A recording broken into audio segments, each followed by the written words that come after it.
Hi friends, మీ ప్రేమ జీవితాన్ని సంతోషంగా ఉంచడానికి ఈ చిట్కాలను ఖచ్చితంగా పాటించండి.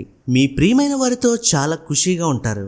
ఫెంగ్ షూ ప్రకారం సంతోషకరమైన జీవితం కోసం కొన్ని నియమాలను పాటించాలి. అలాగే కొన్ని ఫెంగ్ షూ చిట్కాల సహాయంతో సంబంధాల చేదును కూడా మీరు అధిగమించవచ్చు. మీ ప్రేమ జీవితాన్ని కూడా మెరుగుపరుచుకోవచ్చు.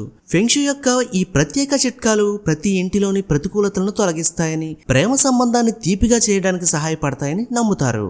అటువంటి పరిస్థితుల్లో మీరు కూడా మీ ప్రేమ జీవితం నుండి ప్రతికూలతలను తొలగించుకోవాలనుకుంటే మీరు మీ దినచర్యలో ఫెంగ్ షూ యొక్క కొన్ని నియమాలను అనుసరించవచ్చు. హ్యాపీ లవ్ లైఫ్ కోసం ఈజీ ఫెంగ్ షూ టిప్స్ ఏంటో మనం ఇప్పుడు తెలుసుకుందాం. వీడియోలోకి వెళ్లే ముందు ఎప్పటికీ మన ఛానల్ని సబ్స్క్రైబ్ చేసుకోకుండా మీరు వీడియో చూస్తూ ఉంటే ఛానల్ని సబ్స్క్రైబ్ చేసుకోండి. ఈ వీడియోకి ఒక లైక్ వేసుకోండి. ఇంకా ఆలస్యం చేయకుండా వీడియోలోకి వెళ్ళిపోదాం. మొదటిగా, మీ ప్రేమ సంబంధాల్లో మాధుర్యాన్ని తీసుకురావడానికి ఎరుపు, గులాబీ రంగులను ఎక్కువగా వాడండి. ఉదాహరణకు, పడక గదిని గులాబీ కట్టెన్లు లేదా ఎరుపు కొవ్వొత్తులతో అలంకరించండి. ఇది మీ జీవితంలో పాజిటివ్ ఎనర్జీని తెస్తుందని నమ్ముతారు. రెండవదిగా, పడక గదిని శుభ్రంగా ఉంచుకోవాలి.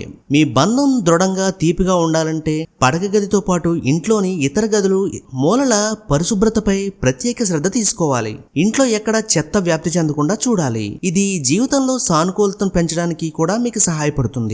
మూడవదిగా, మొక్కలను నాటండి. జీవితంలో సానుకూలతను పెంచడానికి ఇంటి వాతావరణాన్ని స్వచ్ఛంగా మరియు సానుకూలంగా ఉంచడం కూడా చాలా ముఖ్యం. కాబట్టి ఇంట్లోని గాలిని శుద్ధి చేసే మొక్కలను నాటండి. సువాసనలు వెదజల్లే పూల మొక్కలను కూడా నాటవచ్చు. నాలుగవదిగా, సరైన రంగులను ఎంచుకోండి. ప్రేమ జీవితంలో ఆనందం, శాంతిని కొనసాగించడానికి ఇంటి గోడలకు సరైన రంగులను ఎంచుకోండి. గోడలకు పెయింటింగ్ వేసేటప్పుడు ఓదార్పు, మనశ్శాంతి ఇచ్చే రంగులను ఎంచుకోవాలి. ఐదవదిగా, మాండరిన్ బాతు. ప్రేమ బంధాన్ని బలోపేతం చేయడానికి మాండరిన్ బాతులను పడక గదిలో కూడా ఉంచుకోవచ్చు. వైవాహిక జీవితంలో సమస్యలను అధిగమించడానికి మీరు పడక గది నైరుతి మూలలో మాండరిన్ బాతు విగ్రహం లేదా చిత్రాన్ని ఉంచవచ్చు. దీనివల్ల సంబంధాల్లో సాన్నిహిత్యం పెరుగుతుందని నమ్ముతారు. ఈ వీడియోలో ఉన్న ఇన్ఫర్మేషన్ మీకు నచ్చినట్టయితే ఈ వీడియోకి ఒక లైక్ వేసుకోండి. ఛానల్ని సబ్స్క్రైబ్ చేయడం మాత్రం మర్చిపోకండి. Thanks for watching.